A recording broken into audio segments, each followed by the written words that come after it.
Nice ash.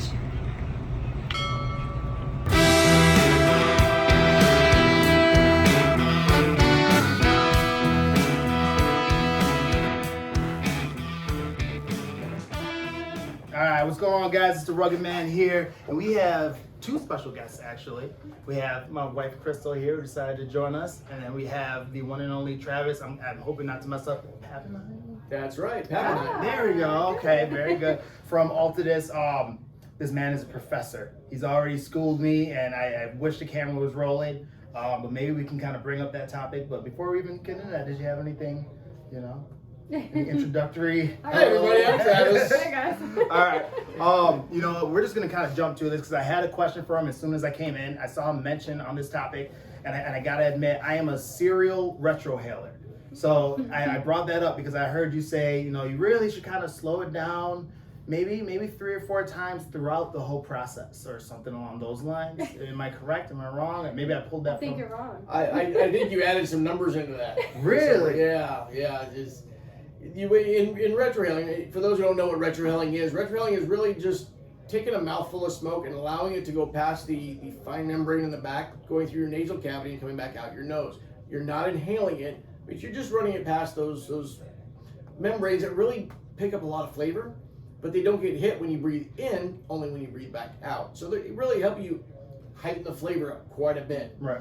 And like you, when we were talking, you mentioned you do it numerous times because you like that. But what happens is your sinus cavity says there's a foreign body here, smoke. It doesn't like it. It's going to start inflaming the actual sinus cavity, and the feelers, or the nerves that go in there that you're able to smell with, because you're got to think about your nose. You can smell better than you can taste. Right. Scientifically proven. Mm-hmm. Well, when they start to go away because they're starting to inflame, they're starting to swell up a little bit, and then your nerve endings that actually you can smell things with, they're the first ones that are going to recede and go, oh, wait a minute, there's a foreign body around. I got to kind of protect myself. So by retrohaling a lot, you're going to start to desensitize them to where you aren't able to smell as much or even taste as much by retrohaling. So when we do it at the factory, we may do it once, at most twice, if we smoked a full cigar. Gotcha. Wow. And I mentioned my nose gets stuffy if I You do did. it twice. You said that all the time, and I'm like, I don't know. Stuffy. It doesn't happen to me. I think that's like cigar life changing. Yeah. And it's like, you're not weird. I guess I'm the weird one. Yeah. All right. Thanks Well, for that. I think. Is it weird, or is it just you were uninformed and now Correct. you just need to make corrections? I mean, There we go. I've always said, since I started with this hobby of Right. cigars that we talk about, was that's your cigar. You're smoking that cigar. No one else is. Mm-hmm. You do what you want. You do what you like. I'm not here to tell you no. I may tell you there's some better ways to enjoy this hobby of cigars. So when you're out looking and you like retrohaling a lot, you like that bitterness in the back throat, you like that extra pepper sensation, if you want to call it pepper notes, by all means, go for it. Gotcha. Right. But there are some alternatives. Heighten the flavor that goes on. Give it a better experience and just give yourself something a little different. Okay, so would you say somebody like me that does prefer that, maybe I should definitely stick to trying to pick out some stronger in flavor or stronger in body cigars to get some of that, not roughness. I don't want a rough cigar, but I do enjoy the spice, a little bit of the burn. So I find obviously when you're retrohaling, you're gonna pick that up a lot. Can I just say really quick? I think, just me personally, if you start doing what he said, you will start picking up more flavor in if the I cigars slow down, that you're relax, smoking. let the spice build naturally. Yeah. I mean, you tell him about Romeo Reserva Real, Nicaragua. Okay. This Reserva Real is based off of our original Romeo Reserva Real, very mild cigar. Okay. Or as FDA might say, mellow. Pardon me. But this is the graduate cigar to that. Okay. At best, this would be a medium. Gotcha. Very flavorful though. It does have pepper notes to it. Okay. You smoke it too fast, you're burning the oils that are in the filler tobacco, the binder, the wrapper. Mm-hmm. You're singeing those, and it's creating that very peppery note. Okay. When if you let it go, you will taste those peppers. But it's not about one experience. You don't buy a car just because it has leather seats. You want it to drive nice, you want it to roll down the road, you want it to have the horsepower you want. You're not buying it just for the leather seats. You're not buying it just for the pepper. There's a whole lot of other flavors that can go on with a cigar if you allow your palate to relax, start to let that sinuses get back to a good spot. You'll find that cigars that you didn't think had nut pepper actually have a ton. Okay, so I'm gonna kind of transition there because I was smoking a cigar that I never had before, and I probably would have avoided just because it had a lighter wrapper. And I remember it was a couple of days ago, and I remember telling her, "You need to try this cigar. It's a Connecticut shade, which I wouldn't say I never. I find it's funny now that I think about this. I find a lot of Connecticut shade wrappers to be a little bit bitter, but now that I think about it, maybe I'm just trying to smoke them too fast to get the flavor. But this Henry Clay, I enjoyed so much the amount of flavor, and it has pepper throughout though. That's that what really I'm threw me smoking off. right now. Yeah, and yeah. It's good. I told him, I'm like, you have to try this cigar. Yeah. I cannot believe And I taste how much the I'm spice. enjoying, and it has some sweetness as well along with it. Is there anything you could tell me, I guess, about this Henry Clay that might be different? That might be a reason why I'm getting that experience over a lot of the other Connecticut's that I'm smoking. The pepper notes, Yes. you're getting from the Nicaragua when we put in the filler. Okay. The Okay. richness, that sweetness that you're describing. Yes. A little bit from that Connecticut, but it's the Connecticut broadleaf that we use as the binder. Broadleaf. Okay. Because Okay. the story with Henry Clay, it's always been a Connecticut broadleaf wrapper. Okay. Taking that wrapper and making it a binder, and then kind of doing the Henry Clay Warhawk. Yeah. He coined the term Warhawk, and with that, he liked to go to war. Well, we said, you know what? Let's flip it on himself. Okay. Let's put a Connecticut shade on it, on the wrapper, but let's still give it that richness that Henry Clay's well known for. Gotcha. And that binder is where you're finding that sweetness, that little bit of that rich, almost a chocolate or coffee. Okay. Gotcha. It's a hint more than It's anything. good. That's why that's coming in. Now you mentioned Connecticut's typically on the lighter. The bitter, you're smoking way too fast. Okay. That makes sense for Yeah. me. That'll cause that a lot. Because sometimes I won't taste the bitter, and you will. Yeah. But yeah. I smoke a lot slower than he does. Yeah, because her cigars will go out. They'll go out. I She's have to definitely relight. a setter down. I have She'll be to talking. relight. Like me and her will be playing poker on the back deck, and Yeah. I'll kind of see her stick sitting there. I'm like, do you want me to smoke some of that for you? You know, I can help you out there. But no, that explains a lot, which is actually pretty. Well, what was exciting. one of the advice I gave you? Slow down. Slow Relax. down. Yeah. You told me I had lit it up. He's like, I know you smoke fast because you lit that like 5 minutes ago. Look at where you're at. I'm like, It's so true. all right, this guy's observant. I dig it. But I want you to think about one thing. Most people don't think about this. You bought these cigars, right? I bought this cigar. I paid what? $20 for it? Just throw a random number just to, I mean, specifics, yeah, out of the way. Let's just choose a simple number, $20. You smoke it 45 minutes. I can get this to last 2 hours. Are you really smoking a cigar for the cigar? Or are you smoking it for the amount of time you get to enjoy it Yeah. and you get to relax and really live the lifestyle of what a cigar is? No, I get you. I get a better value than you do, don't I? I 100% agree. And I'll So tell you what, true. with 4 kids in the house, 3 of them being teenagers, we could definitely use some of that extra value, Yeah, I think. That'll be nice to really keep in perspective. For Kids sure. go away, I'm lighting up a Corona, I have an hour and a half, leave me alone. Yeah, that's nice. Yeah, no, Imagine that, Corona for an hour and a half. that's insane. And then the thing is, too, maybe, from at least what I've heard, what I've learned, and what I will say I found that some of the smaller ring gauges, you are getting some more flavor, more concentrated flavor out of it, which I've heard is for because sure. the wrapper is, supposed to be like 75% of the flavor or something along 60 those to 80 lines. is pretty 60 to solid 80. number. On most, I mean, the Habano is more of that 50-50 ratio. It is so complex. We can throw flavors all over the place with Habano, but it's just more of a 50-50 ratio. But the wrapper is where we add flavor. Okay. And we want to start with a solid base flavor. This is what we're going to deal with. Then we add the strength into the filler. Okay.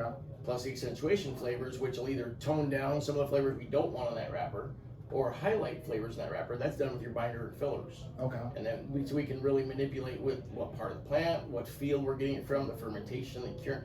It all comes into this big recipe for our chefs. I call them chefs. Right. Everyone calls them master blenders. They're chefs. Right. They are working with heat. They're working with preparing product to a final end. It's the same thing. And I love to eat. I know you can't tell, but I do love to eat. Okay, so speaking of that concoction, then with the wrapper being so much of the flavor, and then the binder, the filler, is that generally just for burn? Is that you're still tweaking with some flavor in there? Is that Majority of it's gonna be the flavor and then balance okay? with the experience. The strength and the flavor we want to try and keep married you know, to work with each other, not one conflicting over the other. Okay. I can make a really strong cigar, but if I don't put flavors with it, then you're just getting this strength, this you know, really big bite and harsh. Okay, and I was gonna ask you too. Now We can do that. Not ideal. we're talking strength and whatnot, and ever since I've gotten into this kind of strength, body, flavor, I've seen is kind of what people tend to split them up. When I first started, I thought, okay, body, does that mean like how thick the smoke is gonna be? Is that like, so what do you see? I know it's kind of tough. What do you see as body versus strength versus flavor? How do you really define those or separate those? Body for me is the strength. Body and strength go hand in hand, which conflicts against my sommelier skills. Okay. Because body in the wine business refers to the flavor. Okay. But I was raised in the tobacco world, and gaining the knowledge as I did over the years. All the master blenders I talk with refer to as body as the strength. Okay. Flavors are the flavor. So that, but that goes down to every manufacturer might be different. How they, you know, some people might say body as being the flavor profile, Okay. and the strength being one thing. It's up to the individuals Gotcha. that are putting it together. All right, well that's awesome. Yeah. So we are running a little short on time here. I had a couple more cigars that we did bring out that I wanted to ask you about. Sure. I know the Romeo line when this first came out. I haven't tried one of these yet. I definitely want to try one of the Romeos. Is this what I hear like kind of the Romeo? Okay. Another question, real quick, not to chop this up too much. Romeo y Julieta, Romeo y Julieta. What? Doesn't matter. Just kind of what you However want. you Tomato. I mean, it's yeah. Okay. If you think of the Latin name, you know, because it's mostly Latin based. Okay. Romeo y Julieta. Okay. Which I would, you know, almost transition into English. Right. Romeo y Julieta. It's really the same thing. Gotcha. So the Romeo line, is that more of the bold? Now I see obviously you have the Nicaragua, the 1875, but you also got the Romeo. So how does that differentiate? I guess That was our first intro into the bolder cigar market. Okay. The bigger strength, the little bigger flavor profiles that the U.S. consumers were looking for. Gotcha. We'd always really done Romeo as being like a milder to medium strength, you know, palatable for everybody. We said we need to kind of keep up with what the U.S. consumers are wanting, so we created the Romeo by Romeo line, or Romeo by Romeo and Julieta. That was our first step. Gotcha. Since then, the transitions have been, you know, bigger flavors, but now I see the flavors and the strengths kind of coming down. The strengths especially. They're now realizing the flavors are really where it's at. And so the flavors are kind of still up there. Okay. But the strength doesn't need to be there. Gotcha. We don't need to manipulate the leaves like we used to, having built the super strength. U.S. consumers, we realized, okay, we found our ceiling. We always like to find that ceiling as U.S. consumers. We think, how far can I take this? And we hit that. Okay. And now we're kind of going back. We're getting into the more of those medium strength. A lot of manufacturers are now going to that medium to like medium full, but they're still keeping the flavor profiles really eloquent and unique. Okay. And then I guess one final thing, just because I am smoking this cigar, what can you tell me about the 1935? Just so I can kind of get a little bit more info, because I like to deep dive into things. I like to, you know, ask a bunch of questions about stuff, but I just want to see what your thoughts are on this, maybe why it came about. Obviously it's an anniversary cigar. But yeah, what are your thoughts, or what kind of info can you give me on this? I tell you, when we first started to bring that out, when we build cigars, we will platform maybe 20 different blends or proposals. Then we'll tweak those down over time to maybe 3 or 4. And then from there, we'll do subtle tweaks on the one we really like the most. When we got down to those subtle tweaks, and I got to be part of that, and I got to taste these, and coming in, we all chose this one. Didn't know we all chose it. We all chose that one blend. Minor tweaks. Oh my God, we all fell in love with it. That's awesome. It was one that just stood apart from everything else. The flavors are eloquent, but yet they still have that little bit of a richness to it, that little, like, you know, that flavor pound in the mouth, but not overbearing. We're not knocking you out, it's just that love tap. Right. Just big enough to be there, like, show interest, but it still has that nice complexity to give that lot of interest, like, ooh, you can't wait till you get another one. Gotcha. So for you, it's got to be a real struggle to say, I need to slow this down, because you don't want to blow through these fast, because you really want this one to relish and enjoy. Gotcha. I'll be there to slow me down now. Now you know. Yeah. And it's a Nicaraguan Puro, so that's where the U.S. consumers are all stemming right now, is Nicaragua. That's like the big country. Last 4 years, we've actually imported more Nicaraguan than Dominican. First time ever. Okay. And people don't realize, like, right now, we are in a cigar boom. We always hear about the boom of the 90s. Right. Yeah. We've blown those out of the water. Wow. I mean, pandemic happened. What did we all do? We all stayed home and smoked cigars. Yeah. You were lucky. Most of us, that was I need to get out of the house, right? Gotcha. Yeah. So the consumption of cigars, because we had time. People were at home. They could have that time to sit and enjoy a cigar. The boom right now is bigger than it was in the 90s. That's awesome. Mm-hmm.